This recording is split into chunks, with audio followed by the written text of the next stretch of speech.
Hey there, super friends. It's Joey with Last Point Gaming. Today is Thursday, February 21st, 2019. Still in recovery. I didn't get hit too bad with this one, though. Got a little tired. Throat's a little sore, a little sinusy, but all in all, doing all right.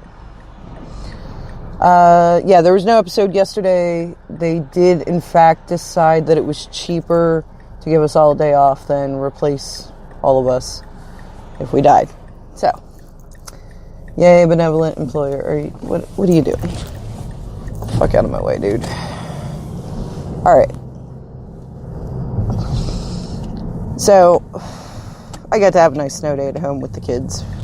Girly McBabyface rolled over for the first time all by herself yesterday.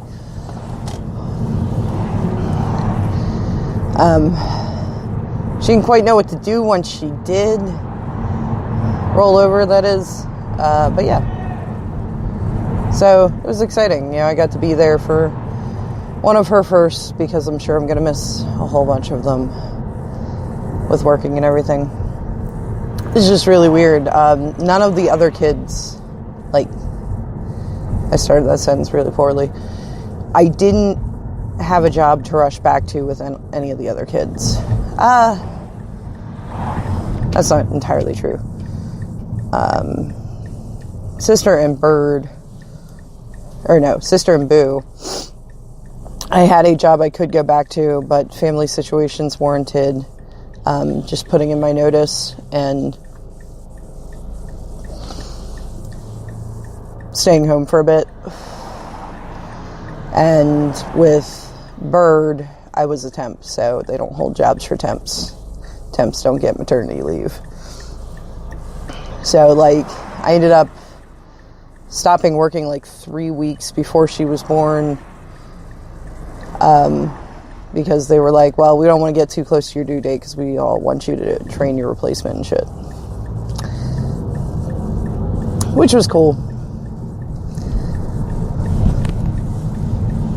So, I don't know, it's starting to sink in the more, active and aware she becomes that this whole situation kind of sucks. Anyway, we're not going to whine about that. Moving right along. So there were all kinds of Skippy announcements yesterday in this big article that was really hard to read. Sounds like we're going back to the old PTQ single tournament qualification. But of course we call them MCQs now instead of PTQs because it's the Mythic Championship, not the Pro Tour. Totally different thing, right?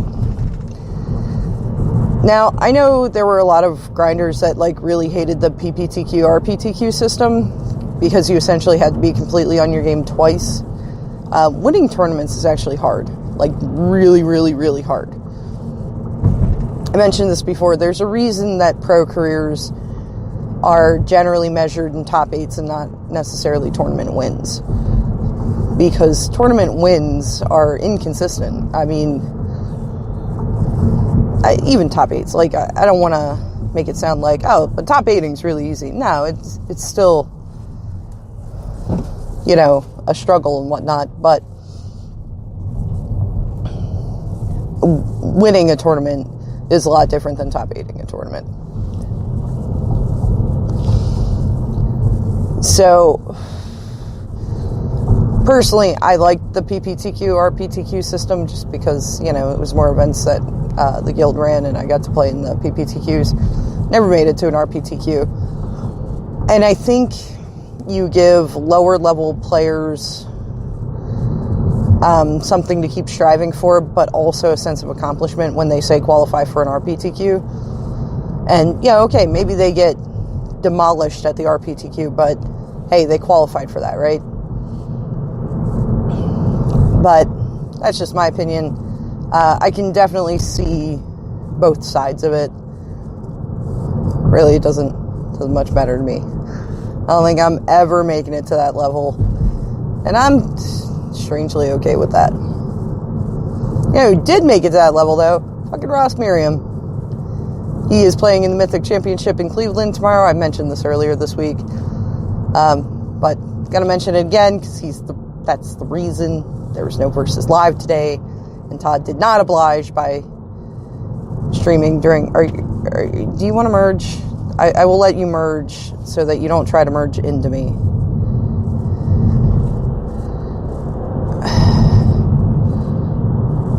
Dude, you're making me nervous. No, okay, there you go. Come on. Just do it. Rather keep you where I can see you. Anyway. I did listen to some other streamers. I basically followed Vance around on Twitch today.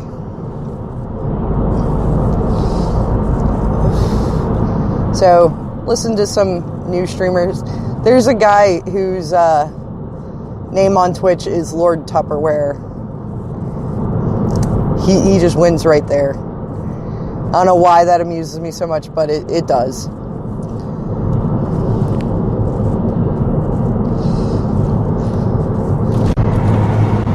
Anyway. Oh, God. Sorry, it's even, like, later than usual. My kids had a 2-hour delay this morning, so I went into work late after putting Boo on the bus and dropping Bird and Girly McBabyface over at daycare. So I had to stay late to make up the time, and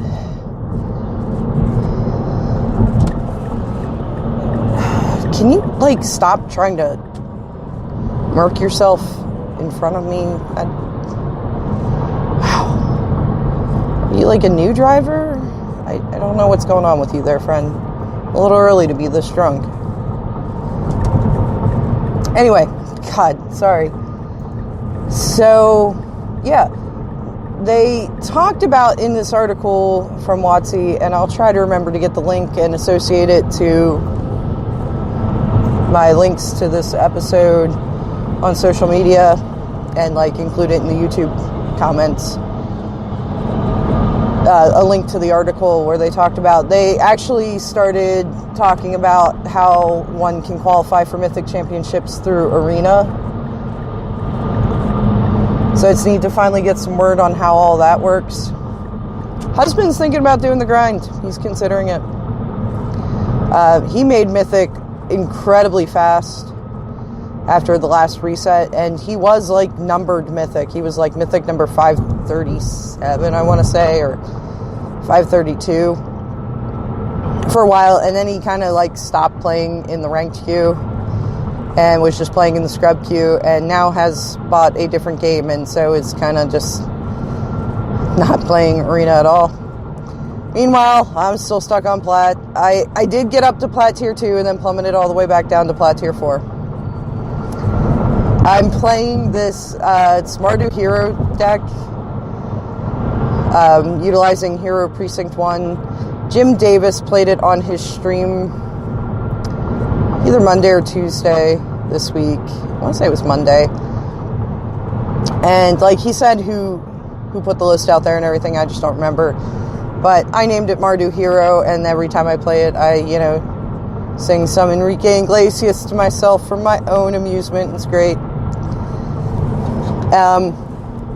So it uses Hero Precinct 1, Priest of the Forgotten Gods, Legion War Boss, Divine Visitation, Heroic Reinforcement. There is nothing fucking more exciting to me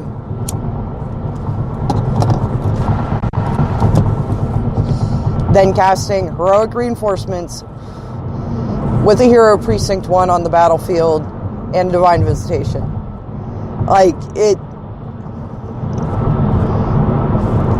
is my happy place. Also, Legion War Boss tokens, when they get turned into angels from Divine Visitation, they still have haste and must attack that combat. So it's great. Yeah, it's just fantastic. I am really, really enjoying playing this deck, even though, like, I'll do really well with it for a run, and then I'll do really shitty for a while. You know how it goes on Arena. But the losses piss me off less because it's just fun to play. There are a couple games I've won off of, like, getting them to 2 and then activating Priests of the Forgotten Gods. I've done it in response to Vraska's Contempt. That was exciting. They're like, well, hi, well, Vraska's Contempt. And I'm like, all right, I'm just going to kill you then. And they're like, oh. I'm sure there are a bunch of times where I missed, though, that I could have killed them that way, because every time I spot it, I'm like, oh, well, shit, why don't I just do this? So I'm reasonably certain there's been more than one match that I failed to kill them when I could have. I kind of alternate playing it in best of 1 and best of 3. I do better with it in best of 1, not gonna lie. Probably because I'm just not sideboarding right with it. That's a skill that takes a little while to develop with a new deck, is especially when you're running straight 75 somebody else put together. They know why they put those cards in the sideboard. They know what they're for. You got to figure that one out. But yeah, all in all, really fun deck. I'm enjoying it. I don't even care that I'm losing with it. Because, look, I get to play Seraph of the Scales, which, that right there, that's enough for me to play it. Plus a couple of other Afterlife creatures and Divine Visitation.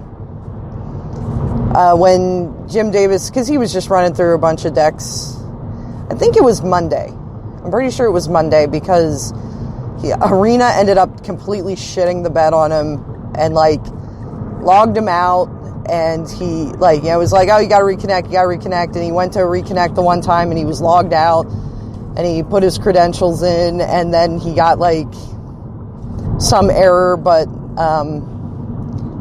you could actually see the HTML code. So he's like, all right, well, I've been streaming for 7 hours, so I guess I'm done. And I remember coming home and talking to husband and being like, so, did you have problems with Arena today? So it must have been Monday he was playing it. And when he was like, okay, so now we're going to play this one, and he started going through the deck list, I even hit him up in the chat. I was like, oh my god, please do well with this deck. Because I'm very, very excited about this deck, and I want it to not suck. So I want to say that was the third deck he had played that day. And the first 2, he was like, yeah, maybe there's just something I don't get about it, but deck just seems bad. So when he started playing that one, I was like, oh my god, please be awesome with this deck, because I want this deck to be awesome. Yeah, it's got Judith in it.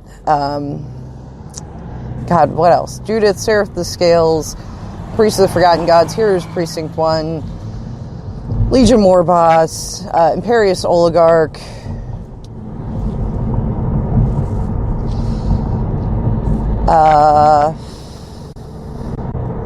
Mortify, Heroic Reinforcements, lands, lots of lands, Divine Visitation. The sideboard has Angrath in it, and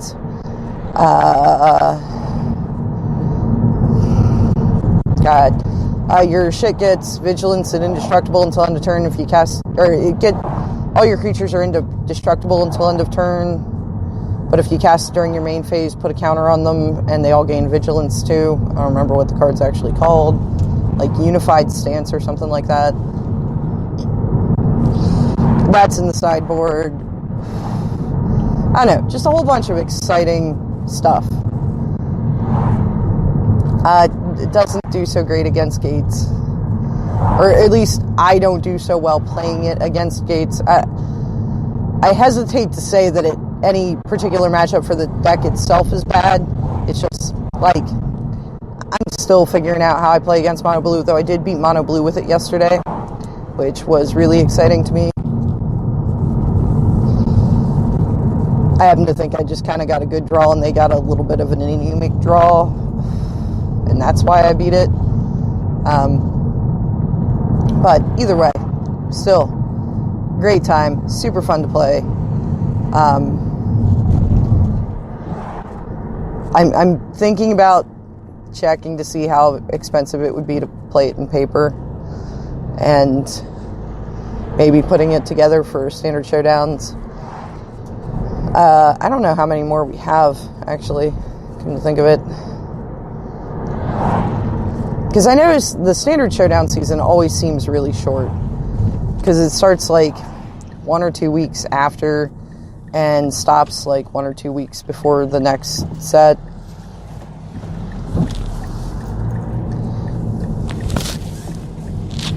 But I'm probably just going to keep playing mono red. I'm excited to see what's going on with next set. That's something I was going to talk about. Oh, really quick though, before I get into that, Jerry Thompson's full series of the kind of small MPL player profiles is up on SCG Select. It's 4 separate articles published over 4 days this week. Last one went up today. I recommend you go check them out, get to know the players in the MPL. But anyway, trailer for War of the Spark. If you have not watched Tolarian Community College, the professor's reaction video on this, please do.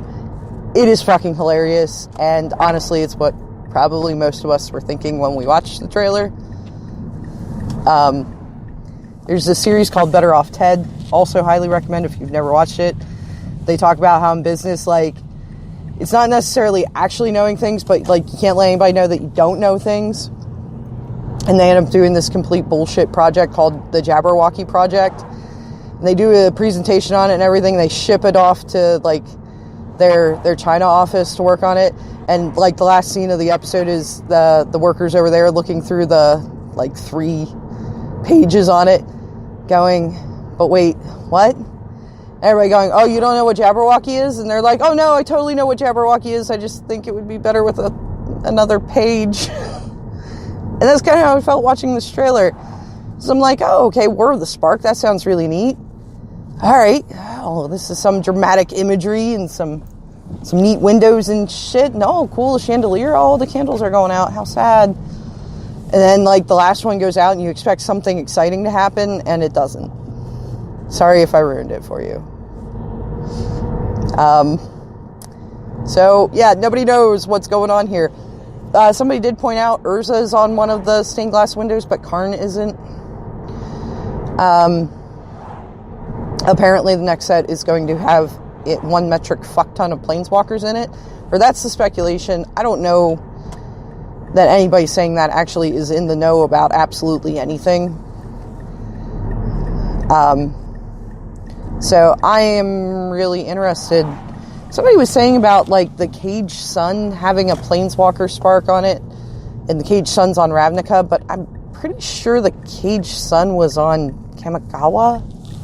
But I could be wrong. I could be confusing it with That Which Was Taken.